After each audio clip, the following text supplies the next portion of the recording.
She was a waitress at the only joint in town. She had a reputation as a girl who's been around and makes sure after midnight. Howdy, Ags. AP here from the Tailgate, where we talk Aggie football every day. Brought to you by Frida Custom Homes, building Aggie dreams.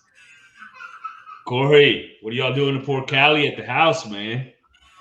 Oh, buddy, she just had eye surgery last week, and we have to put these drops in her eye. I'm pretty sure Tara's putting the drops in her eyes right now to help relax the eyes, I guess, keep moisture. I'm not sure exactly what it is, but yeah, it's been rough the last couple of days. I can imagine, man. I can imagine. Well, hope she gets to doing a little bit better with that. How long are the eye drops for? Man, it's like 10 days. Ooh. 3 times a day. 3 times a day. 10 days, a long 10 days in front of you, my friend. Yeah, it is. It's already been today's Sunday, so we started them on Friday. So we had Friday, Saturday, and now today. So we got 7 more days after today.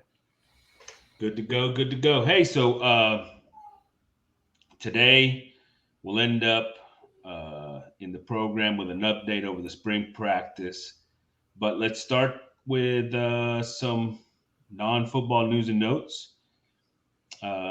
Baseball team went into the weekend face Auburn. Not a very strong start on Friday. Dude, these games have been crazy, right? They've been absolutely crazy. So Friday, once again, the same thing that's plagued them in the past, right? Bullpen can't hold the lead, and they go into the 9th with a 2-run lead and give it up, tie it. So Auburn ties it in the 9th, and then they go ahead and win it in the 10th. So, the bullpen goes ahead and gets them again. Aggies turn it around on Auburn on Saturday, and they were behind in the 8th inning, home run to tie at 4, and then they get a run in the 11th to go ahead and win at 5-4. But today's rubber match, not looking good. Last I saw, they were down 13-8, I think, late in the game. So probably going to lose that series. Any thoughts? I love it. I love it. I love it. If you had a good bullpen, it'd be so boring. We'd be beating everybody. Now you're getting something to watch the runs, Definitely makes it exciting. There's no doubt about it. Make it a little bit more exciting. I don't want to see a pitcher's duel. I don't want to see 1-0, 2-1. I want to see, 13. Nobody wants a blowout. Yeah, nobody wants a blowout. That's not exciting at all, man. Exactly. It's like Crash Davis. Crash Davis used to say, you don't want to strike out everybody. Get the fielders involved, That's right, baby. Bull Durham. I love it. No, I think that's a good call. I love the optimism here and the positive viewpoint on it. Yeah. I'll tell you, I think they're going to lose the series to Auburn, but on Tuesday they got a big time game too. They got to go to Austin, play old TU.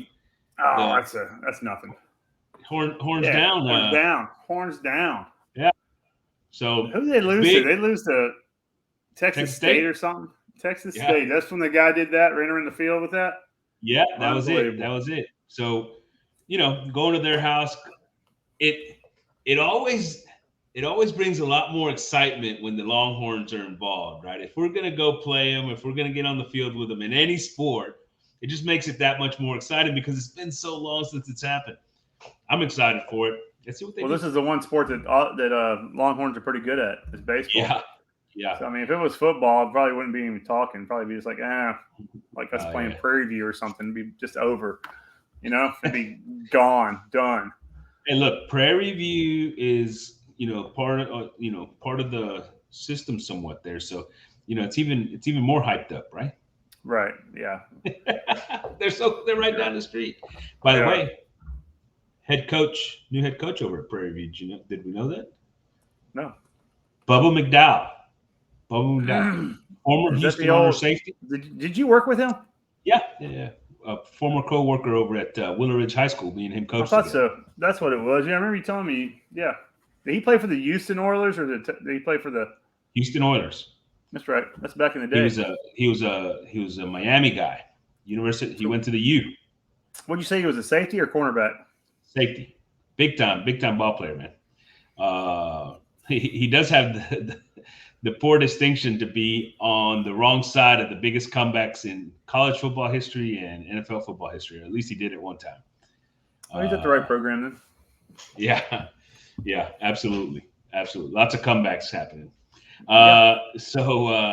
Basketball team, dude. We were on Wednesday. They just started the game, I think, when we ended the show. They go on and beat Wake. Absolutely controlled that game from tip to buzzer, pretty much. I mean, Wake had a little run there in the second half, and that's about it, man. That's a good Wake team. Yeah, very good. I was very surprised. I couldn't believe that the Aggies dominated that game the way they did, and now they get to play a Washington State team from the West Coast that I've been very disappointed in West Coast basketball so far. That's part of the reason the Aggies didn't get into the tournament because of all this West Coast bias BS that I'm hearing. Yeah, I'll say this. Another impressive performance by Q. He didn't really shoot the ball well, but he was you could tell he was aggressive and trying to get into the basket and doing some things there.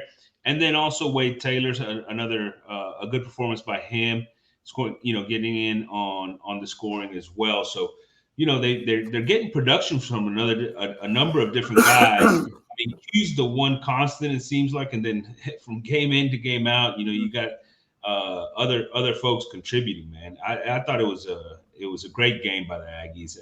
One of the best I've seen them play all year. I'll tell you what, they're giving Brown a lot more action. The big 7-footer, the 7'1" guy. Yeah. I was worried about him maybe transferring after the season because of PT, but he seems like he's getting more playing time in this tournament than he had most of the season. He's got some talent. I mean, I'm not going to sit here and tell you he's going to be great, but he's a big guy he's got some a few skills. Yeah, and here's the thing, right? I mean, against Wake Forest is a team that had some length, so it came in handy to have his size in there. Well, Washington State, we're going to have the same thing, right? Washington State's got some bigs. They've got some bigs that are 6'11", and 6'10". So they've definitely, like, well, we said it all year, right? They're going to outsize us for sure. But everybody. But Washington still play through their guards, right? Their guards are their leading scorers. Offensively, they work through the guards, even though, like I said, I mean, the bigs are a presence on the other side of the court. Well, Washington State has that little guard, Flowers or Fowlers. I'm not sure which one he is, but he either broke Klay Thompson's record or he's about to for 3-pointers made. So I mean, that's a pretty big record. Klay Thompson, hell of a player. Yeah, so no, he shoots it. He shoots it, and he makes it a lot too. Yeah. And he, the whole thing with that team is they're another squad, just like A&M, right? That puts a huge emphasis on how they play defensively as well. And so it should be an interesting matchup. But when I watched them the other day, I just didn't think they were, as athletic as some of the teams that we've seen. We've seen and beaten better teams with better athletes, right? Right. I say that the whole time about West Coast basketball. I mean, when they play each other, they look good against each other. But when they play somebody that's got the athletes like A&M has, or basketball players like the East Coast has, it starts to stand out. And you see teams like USC and San Francisco and those guys dropping and bowing out. So, that's just and the other thing here is, how does it factor in going from playing at home the last couple of games, last game at home against Wake, right? Done. They're going to Madison Square Garden, man, the big stage, New York City, the bright lights, the whole thing, Tuesday night. I mean, that's a big deal, man. Get out of your comfort zone, right? Yeah, I don't know how much basketball you play, Leo, but when you play in a football field, it's a little bit different than basketball stadiums, because the stadium size makes a difference of the depth perception of what you have when you shoot the ball. I mean, it's a big difference. It's not like a football field where you go out there and say, hey, this field's it's all the same. A basketball court, I mean, it makes a difference where you play, the arena, the depth. I mean, it's going to take them a little bit to get adjusted to Madison Square Garden. So I think that's an edge for the Aggies if they penetrate, get the points in the paint, because I think Washington State's going to rely a lot on that Flowers kid or whatever to shoot the three. So I'm not sure what exactly. I mean, I think the Aggies will win, but I've been saying that all year. Aside from the one guy, they're not necessarily a great 3-point shooting team. So I think that the advantage the Aggies have is that their defense travels, right? That defense can show up is going to show up in a tournament just like in a neutral site, and that's just as much as it will at home, just as much as it will on the road. And against this team, where some teams that can shoot lights out right from behind the arc, some of that trapping will get you into trouble because they're going to give up wide open shots, man. And against Washington State, I mean, other than the Flowers guy, they don't really shoot the three as well. So hopefully, that gives you an advantage defensively on how you can really be aggressive with your press, with your traps, with the different things that we're doing here in Aggie Land, right? Right. So on the other side of the bracket, Xavier and Bonaventure. And I think so if they can get the win, Friday is the finals of the NIT, I think. Friday. Right. Yeah, Xavier lost their best player too. That Scruggs kid, I heard he was out for the rest of the tournament. It's a big loss for them. So I think the Bonnies will be playing the Aggies in the championship game is my prediction. So I would tend to agree. St. Bonaventure's had a good run there. Mm-hmm. All right, so let's roll into some football, man. So I saw this the other day on ESPN or one of these other platforms, and that it was news. Johnny Manziel announces his retirement from football. Did that happen like 10 years ago? It's not really a retirement when nobody wants you to play. It's more like you quit.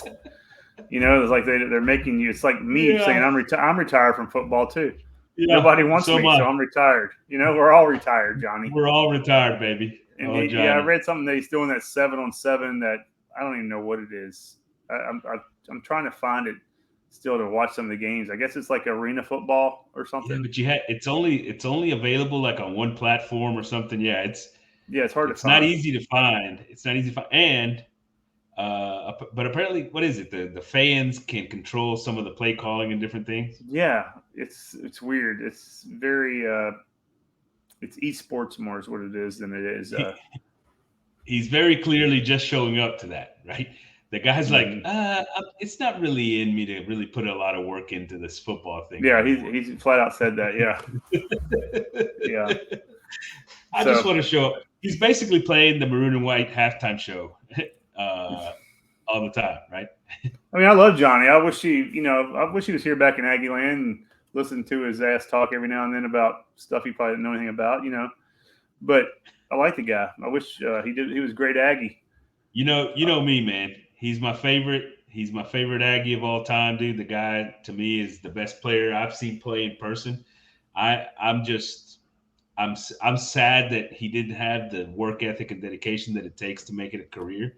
And I also wish he would have stayed one more year because obviously going to the NFL didn't do him any good other than getting him that paycheck, I guess. Right. Yeah. But good old Johnny, man, always makes for some news. I thought it was interesting that it was national news that he announced his retirement. I could have sworn that happened a while back. Speaking of the maroon and white game, April 9th, so 2 weeks from yesterday. Is that right? 2 weeks from yesterday? Coming up pretty quick on us, so a couple more weeks of practice. Obviously, the tailgate will be there, and go see what's been going on in spring practice. Speaking of which, some notes from spring practice. And Corey, let's start where we always start, where everybody always wants to start. The quarterback room, my friend. From what we've seen, it's just Connor continues to impress. Just his physical talent and his ability to get the ball, deliver the ball and do those things. But I also believe that Haynes King is the clear number one. Really? Where are you seeing that or hearing that? Is that just watching reps? Yeah, watching some reps and then hearing from some of the insider sources, let's say. Huh. Yeah, I think that it. His control of the playbook as well as his control of the huddle, the team, is what separates him. and still with the ability to make big plays, still with the ability to do some things with his legs. I think he's currently the clear number one.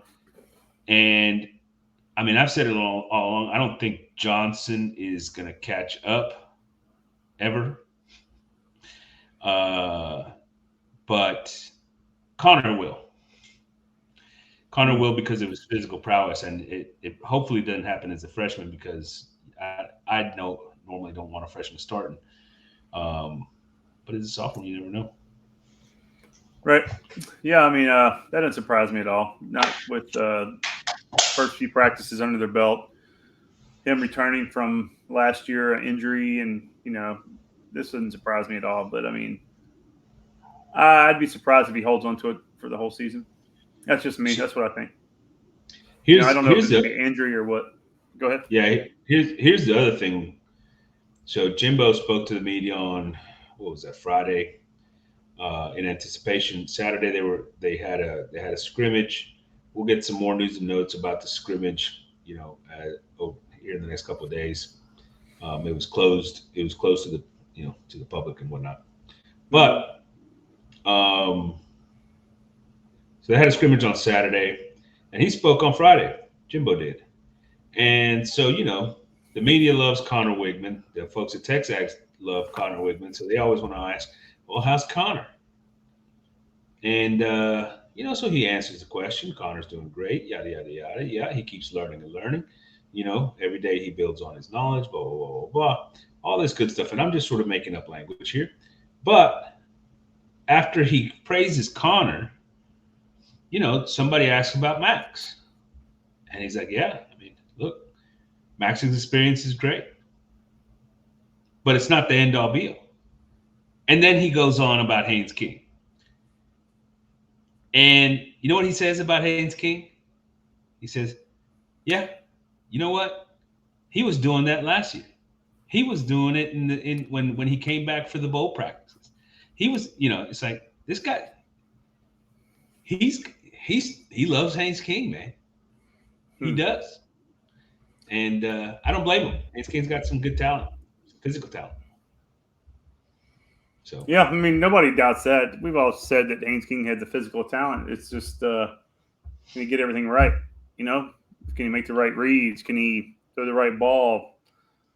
And that's the big thing about playing quarterback. It's not about the most physical player. I mean, look at the NFL. Correct. I mean, we talked about this before. I mean, Tom Brady, Peyton Manning, you go on and on. I mean, there's a list of them. I mean, don't get me wrong, there's a lot of great athletes playing quarterback also, but I mean, there's some guys that just – I'd rather have a Tom Brady or Peyton Manning than I would a Lamar Jackson or I don't know who else you want to throw out there as a great athlete.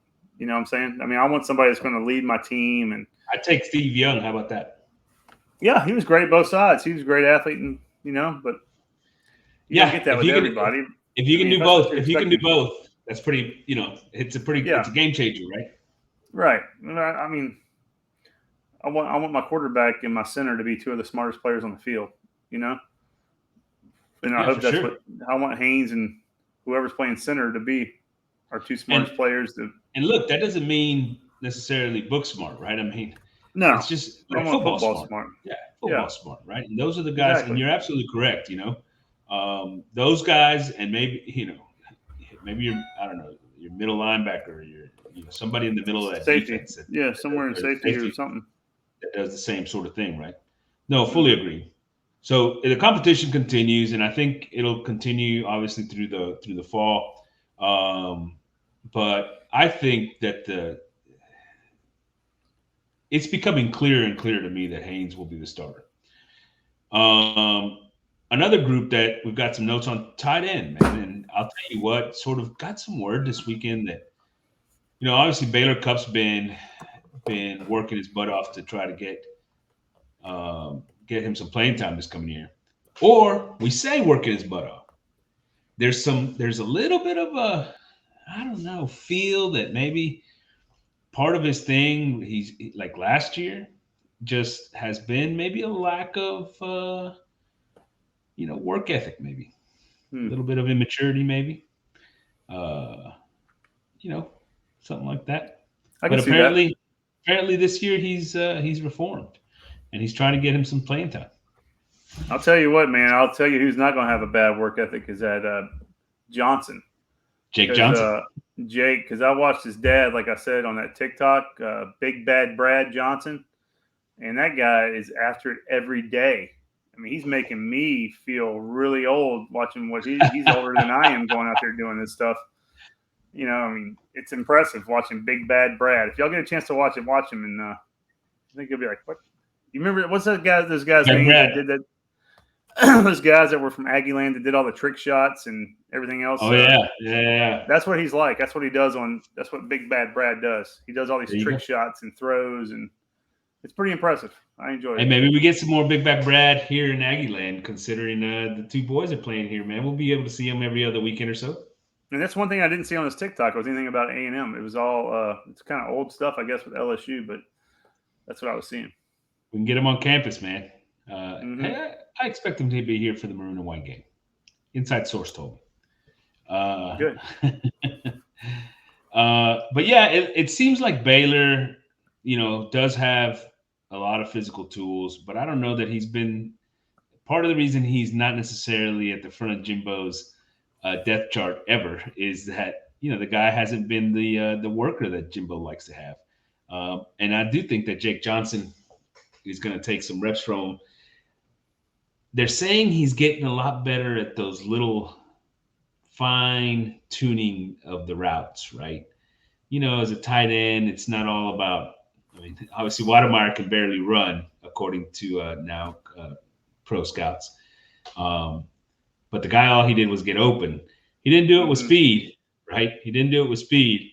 He obviously did it just being smart about how he runs routes and he didn't do it. small. He did it against weak SEC defenses too. I mean, SEC is not known for their defense. And look, what they have like Georgia's and Alabama's, they're not good. Come on, not good at all. Not good at all. No. So it'll be interesting to see. It'll be interesting to see how that competition at tight end plays out. But it does seem like we're getting a little bit of word that maybe Jake Johnson is moving right up the depth chart. Not surprising at all. Yeah. On offense, the other one we're getting a lot of word from is a lot of positives on the offensive line. And, everybody talks about the fact that normally the defense is quicker to get there, right? Like defense is, it's more quicker to thing. get up to speed, right? Yeah, you just react. You don't have to learn a playbook as much as you do in offense. Yeah, of course. And it happens early in the season, but it's just also the same thing in spring ball, right? Where they're trying to get all these guys, not to mention, in a situation where they got new guys coming in and everything else, right? And so the defense is usually faster to get up and running.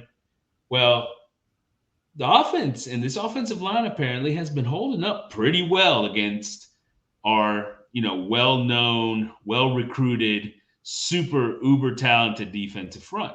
So that's good news to me because I think ultimately the defense is going to be fine. What do you think? Oh, yeah, the defense is going to be fine. The offensive line is more one of those things I got to wait and see it myself. I can listen to other people talk about it. I've heard them talk in the past about our offensive lines. And, last year they were talking about, oh, we got this transfer from Tennessee and so Green's moving from guard to tackle. Oh, it's going to be great. We're going to be fine. Our tackles are going to be fine. We have so-and-so coming. I was like, and then what happened? I don't think I said we're going to be fine. Not this guy. No, I'm not talking about you. I'm talking just in public itself. I mean, all the Tennessee guys coming in and Johnson's coming. I mean, it's just it's a good I want to point. wait and see it. We saw it last year at the spring game. We weren't very impressed with the offensive line, and I think we only ran out 9 players on the offensive line. So one guy had to go both ways. A guy that we've talked about a couple of times is Crownover, who's now moved into that tackle spot as well. But another tackle that everybody's talking about that's been very pleasing is Zoom, and so who looks like he's gonna take over the left tackle spot, and he's had a really good camp so far. So he's a second year guy. But he was a highly regarded recruit. He's got the length, big guy. And so he's holding up pretty well at that tackle spot. And I think if he can do that, I'm not surprised that offensive line is going to be pretty good if that's the case, right? Right. So we will see a lot more of it on April 9th there at the Maroon and White game. So I am excited to figure out who really does stand out, and ultimately, if they can hold up against the Aggie defense, I'm pretty sure that they're going to be pretty good. No, I agree with you. So good positive notes on some good things coming out offensively. Now turning over to the defensive line. I think it's a little bit. I think that there's a little bit of frustration because of the lack of experience up front. And remember, this takes into account right now that McKinley Jackson's not in there, right? Who is your most experienced guy by far, right? And probably going to be one of the leaders up front. But some of the defensive tackles that they're hoping that start taking a step up and start making themselves known, still haven't really started to separate themselves, man. You're talking about a defense that has some of the top players in the nation coming in from the last couple of years, correct? Mm-hmm. I mean, this is like Kentucky. It's like Kentucky basketball when the freshmen come in and they're one and done. It's not the same thing in football. It's more of a two and done thing. It's their second year. So I'm expecting a lot of these guys that are sophomores. Our defense is going to be fine. We got too much talent, too many athletes over there. You're going to have to try to screw up our defense. I mean, you really got to try. You got to go out there and just put 8 men in the box for some dumbass reason. Let the cornerbacks get, man-to-man coverage with nobody in the back and just throw it over their heads, which they did last year for some reason. I don't know what happened. But I mean, I'm just saying, I'm not nearly as worried about the defensive line or the defense as I am the O-line. I'll say this, that we McKinley Jackson's going to be one of the guys in the middle and starting in the middle there. I'm pretty sure Shamar Turner's probably at that other defensive tackle spot, right. And I think that Walter Nolan, being the level of recruiting guy and athlete that he is going to be getting some reps in there. Just a freak, yeah, he's a freak, right? And some of the other freshmen who aren't on campus yet, Shamar Stewart, for example, or Gabriel Brunlow Dindy, who is on campus but hurt. Those guys are also going to get themselves into the mix, right? Those guys are high-end, super high-end recruits. And so the thing that worries me is now that next little tier of guys, a guy like, for example, Marcus Burris, right? Marcus Burris, who's a big-time recruit, not this past class, but the class before. And he didn't get any playing time last year as a freshman. It's fine. And, if he doesn't show up now, what's going to happen? Transfer. Done. You're going to see a lot of that. You're going to see a lot of those transfers. We talked about that. You're going to see a lot of this happening, a lot of these guys getting their feelings hurt. But to us, as long as he keeps doing what he's doing recruiting-wise, it's not going to matter as much. We're going to lose players that weren't getting playing time, and we're going to be like, oh, man, we lost a 4 or 5-star guy. I was like, does it matter? We've talked about the depth on defensive line and the ability to sit in there and go 4 in, 4 out, 4 in, 4 out. I'll tell you, the more and more of these guys that sort of fall off to the wayside, the less and less you can do that, right? But because he's not the only guy. I mean, he's one guy I mentioned, Marcus Burris, but maybe another guy like Albert Regis, maybe, or Darius Jones even, who did play some last year, right? Well, that's what I'm saying. You're saying players' names that we haven't even talked about. Isaiah Rakes. I mean, we talked about him a little bit, but I mean, for the most part, you're talking about players we haven't talked much about, and I'm not that concerned about it. I think that the defense is going to be great. I think we have plenty of talent. We have enough talent that we could probably give a few players to Texas if we had to. Just saying. No, thank you. Anyway, so D-line really working to try to make up for the loss of all that talent, some of it going to the NFL, some of the guys sitting on the sideline with some injuries and little things. And so we'll see how that has developed over the few weeks of spring, and we'll get an idea on April 9th how those young guys are starting to try to make their name known, because as you said, nobody's talking about them. No worry about it. The other thing that really is coming out of camp, the defensive backs in general are the best group on campus.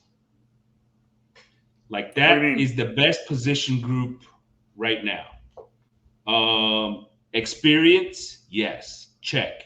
Competition, check.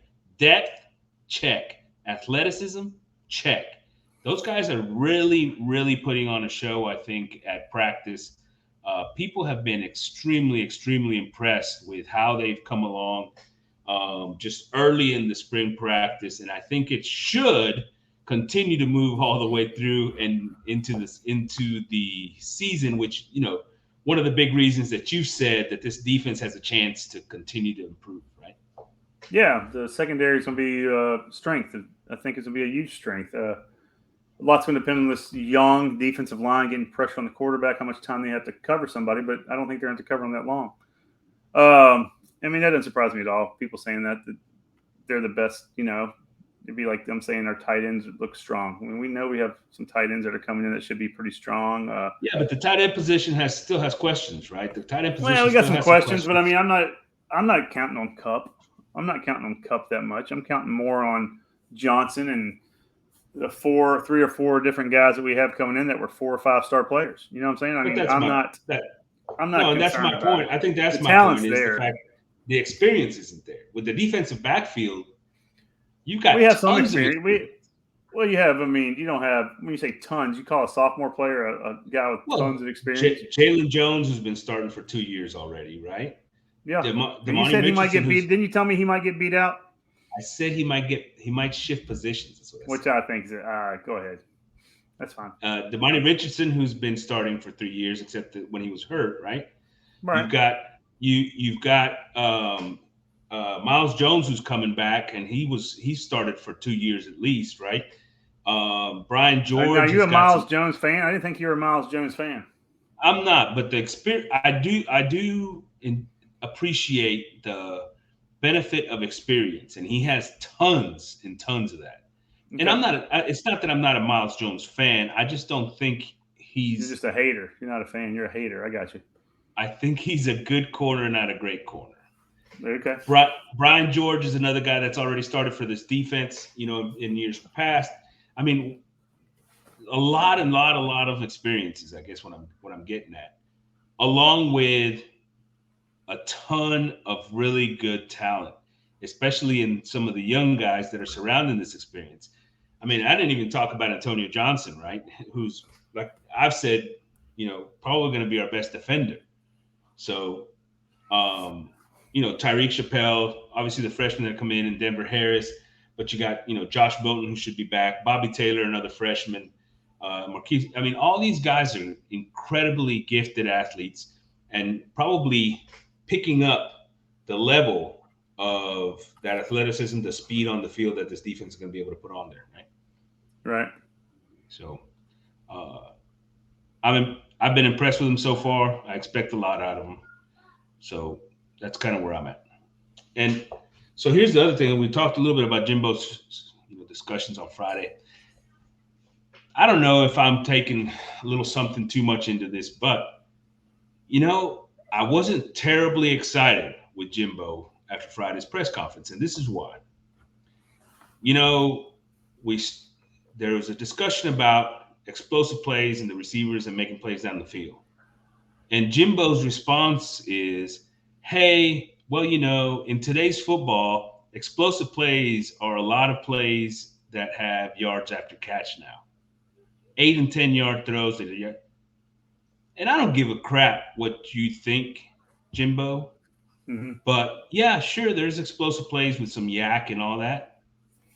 But the best teams and the teams that are good explosive teams that create those yak plays, by the way, at the best rate, are also the ones that throw it down the field. Because that's the only way you create space. And I'm already hesitant to say that he's going to do that. Because once again, we hear him talking and making excuses about why you can't go down the field. Well, a lot of teams play single man high safeties. No shit. They've been doing that forever. So it's hard to throw the post. Well, you know what? You throw it to the outside. I'm not real excited about those comments, and it really takes back some of the excitement I've been having over this offense over the last couple of weeks. Corey. No, I hear what you're saying. I mean, but like I said, I think quarterback plays will be a big deal with that, throwing the ball down the field. I don't think it's going to be – I mean, I'm hoping that it hasn't been play calling as much as it has been the quarterback not taking the shot downfield. I don't know if Jimbo's actually put the handcuffs on these guys or not. Well, when you call the play and all the routes are within 10 yards, I think it's the play caller's fault. That could be it. All right, questions from the tailgate brought to you by Rawson Distributing, assisting Aggies with all their drilling needs. Aggie owned and operated. Corey, assuming you believe that Bama's the toughest opponent on the schedule, who's the second toughest? Off the top of my head, it had to be somebody out of the West. It's either going to be Arkansas or Mississippi State, I think, right now, because they have 2 returning quarterbacks. LSU doesn't have really a proven guy there. They have a lot of question marks. Ole Miss, a lot of question marks there. But yeah, I'm going to have to say. I mean, I'm not sure. Miami, Florida is not going to be a bad. They're going to be a pretty good team also. Miami is interesting, and then Florida. I think Florida's interesting as well. See how Billy Napier's gotten that program, especially because that game's not early in the season, so they're going to have some time on the saddle by that time, right? Absolutely. But I agree with you. I think it's Arkansas. And I was actually contemplating, okay, is it Arkansas or is there a chance that LSU under Kelly now with all that talent comes back? And I was talking to one of my LSU contacts, and he was telling me that folks in Baton Rouge are actually pretty excited about Kelly and what he's doing with this program. But that he also believes that the Daniels kid is going to get the start at quarterback over Brennan. And if that's the case, I'm not sure this team's going to be that good. All that to say, I think for me, the uncertainty with regards to the quarterback and everything else with Brian Kelly, I think it's Arkansas. So I'm with you. I think, and I'm a big fan of Jefferson at quarterback, so we'll see how that works out. All right. Seems that we think that the defense is going to take a step back. I've said that a couple of times. What would have to happen for that not to be the case? So what would have to happen for this defense, instead of taking a step back after losing all the players that they did to the NFL and everything else, what would have to happen for them to actually take a step forward? It's what we've already talked about, just like what you're saying, the secondary's stepping up. I think we're going to do that. We know that we have talent in the front. But those guys, the second year, the sophomores step up. And play calling is going to be a huge part of it, I think. What kind of defensive formation we're going to do. If we're built to get after the quarterback, let's get after him. Let's put our badass secondary, put a little bit of stress on him, but not a whole bunch. But, let's do a little man-to-man, and let's get some pressure on that quarterback. Let him get rid of that ball and make some mistakes. Let's get some turnovers, score some easy points. That's my thinking. I couldn't agree anymore. That's absolutely on point. I think that's exactly the recipe, is to let your defensive backs, your playmakers, your experienced guys, those guys, put the pressure on them. And if that means maybe do some more blitzes up front to make sure that we're getting pressure and doing some different things, then do it. And make sure that scheme allows you to go get after the quarterback. And if you've got players that can do it without sort of all the blitz, let them guys go, right? Let them go. I'm not talking about the blitzing like some tricky blitzing where you put 8 guys up on the line, you let some guys drop back. I'm saying, you just get that. If you're running a 4-3, get a linebacker or 2 and get after him. Get that nickel guy after him, and don't try to do any zone blitzes where guys have to drop back into coverage that aren't used to playing it, and they get burnt. And let's keep the guys in the secondary that know how to play the secondary. Let them man up. Let those guys man up and just go get after folks, huh? I mean, you've heard the saying, keep it simple, stupid, right? I mean, that's what I want to do. Just keep People it say simple, that to me a lot. Yeah, I figured they did. But, I mean, that's what I think is they need to do, is just keep it simple. No, I can't agree anymore. Well, Corey, it's been fun. I wonder if we can get us some exit music. Tar Heels are already up 7-0. Gig 'em Aggies. AP, Corey, signing out from the tailgate.